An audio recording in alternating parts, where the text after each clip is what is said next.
బాబాయ్, కానీ ఈ చెట్లకి ఈ 95 బ్యాచ్కి ఏంటి కనెక్షన్? ఆ బ్యాచ్ పాస్ అయి వెళ్తున్నప్పుడు అందరూ తమ తమ పేర్లతో ఒక్కొక్క ముక్క మ్యామ్కి గిఫ్ట్ చేశారు. క్లాస్ ముందుకు వెళ్ళిపోయింది, కానీ మ్యామ్ మాత్రం అక్కడే ఉండిపోయారు 95 బ్యాచ్తోనే. కానీ ఇప్పుడు వీటి నుండి విడిపోయే టైం వచ్చింది. విడిపోవడం ఎందుకు? మీకు తెలీదా? వచ్చే వారం మ్యామ్ రిటైర్ అవుతున్నారు. ఓ అవును. పేజీలెన్నో తిప్పాను ఆ పుస్తకంలో, కథలెన్నో మిగిలున్నాయి ఆ పుస్తకంలో.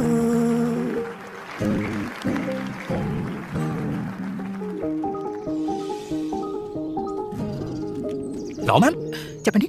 మ్యామ్ ఎలా ఉన్నారు మీరు? సారీ, గుర్తుపట్టలేదు. మ్యామ్ ఎలా గుర్తుపడతారు? మీ మొక్కలు ఇప్పుడు చెట్లుగా మారాయి. Ma'am Anandamurthy, roll number 28. Ma'am Sunitha Reddy, roll number 18. Doctor Chinmay Shetty ma'am. పాత్రలను ఎవరో